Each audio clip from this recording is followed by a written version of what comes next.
ಅಜ್ಜವರು ನನಗೆ ಹೇಳ್ಬಿಟ್ಟಿದ್ದಾರೆ ಇದನ್ನು. ನಾನು ಮಾಡೋದು ಇಷ್ಟೇ ಕೆಲಸ. ಏನು ಅಂದ್ರೆ ಒಂದು ಪೂಜಾ, ಓದು ಮತ್ತು ಸೇವೆ. ನನಗೆ ಆ ಜಾತಿ, ಈ ಧರ್ಮ, ಆ ಧರ್ಮಗಳ ಗಲಾಟೆಗೂ ಕರ್ಕೊಂಡು ಹೋಗ್ಬೇಡ್ರಿ. ನನ್ನ ಧರ್ಮ ಮತ್ತು ನನ್ನ ಧರ್ಮದ ಪರಿಭಾಷೆ ಏನು ಅಂದ್ರೆ ಲವ್ ಆಲ್ ಸರ್ವ್ ಆಲ್. ಇದು ನನ್ನ ಧರ್ಮದ ಪರಿಭಾಷೆ ಅಷ್ಟೇ. ಎಲ್ಲರನ್ನು ಪ್ರೀತಿಸು, ಎಲ್ಲರನ್ನು ಸೇವಾ ಮಾಡು. ಇದನ್ನು ಬಿಟ್ಟು ಇದಕ್ಕೆ ಮಿಕ್ಕಿದ ಧರ್ಮದ ಪರಿಭಾಷೆಗಳನ್ನು ತಿಳಿದುಕೊಳ್ಳುವಷ್ಟು ಪಂಡಿತನೂ ನಾನಲ್ಲ. ನನಗೆ ಗೊತ್ತಿರುವುದಿಷ್ಟೇ, ನಾನು ಇದನ್ನೇ ಮಾಡ್ತೀನಿ. ಇದನ್ನು ಬಿಟ್ಟು ದಯವಿಟ್ಟು ನನಗೆ ಯಾವ ಹೊರಗೂ ಕರ್ಕೊಂಡು ಹೋಗ್ಬೇಡ್ರಿ.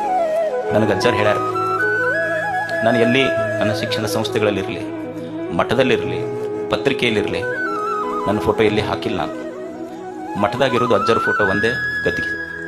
ಯಾರೋ ಕೇಳಿದ್ರು ನನಗೆ, ಅಲ್ಲ ಅಜ್ಜರ ನಿಮ್ಮ ಮಠದಾಗ ಫೋಟೋ ಹಾಕಿಲ್ಲಲ್ಲ ಅಂತ. ಮತ್ತು ನೀವು ಯಾರ್ದು ನೋಡಿದ್ರಿ ಮಠದಾಗ ಅಂತ ಕೇಳಿದೆ ನಾನು. ಒಬ್ರು ಯಾರೋ ಗುಲ್ಬರ್ಗದಿಂದ ಬಂದಿದ್ರು, ನಿಮ್ಮ ಫೋಟೋ ಕಂಡಿಲ್ಲಲ್ಲ, ನೀವು ಮಠದಾಗ ಅಡ್ಡಾಡಿದ್ರಿ ಏನು? ಅಡ್ಡಾಡಿದೆ. ಯಾರು ಕಂಡು ನಿಮ್ಗೆ? ಅಲ್ಲಿ ಗುರುಗಳು ಶಿವಶಾಂತಗಿರಿ ಸ್ವಾಮಿಗಳು ಕಂಡಿತ್ತು. ಇಲ್ಲ ಮನ್ಯಾಗ ಫೋಟೋ ಯಾರು ಇರ್ತಾವ, ಮಾಲಾಕರು ಇರ್ತಾವ, ಆಳ ಮಕ್ಕಳು ಫೋಟೋ ಯಾರು ಹಾಕಿರ್ತಾರೆ? ಯಾರು ಹಾಕೋದು, ಅವ್ರು ಮಾಲಾಕರು ಅಷ್ಟೇ.